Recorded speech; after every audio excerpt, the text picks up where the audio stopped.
How to contact Sephora customer service. Hey everyone, welcome back. In this video I will show you how can you get easiest way to connect customer service of Sephora. So let's get started. First, as you have to open your browser.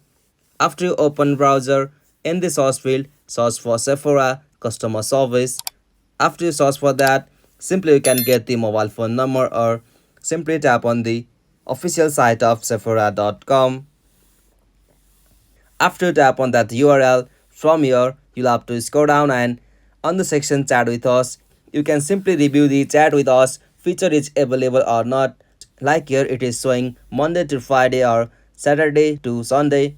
As usual, time is also described here. Simply if chat is available, simply tap on that and you can make the chat conversation, or you can also directly call the customer service. Like here is the provided number, you can simply call on that number to get help and support from the Sephora, and that's it. This is the process to contact Sephora customer service. If you found this helpful, please don't forget to give a like and subscribe for more videos like this.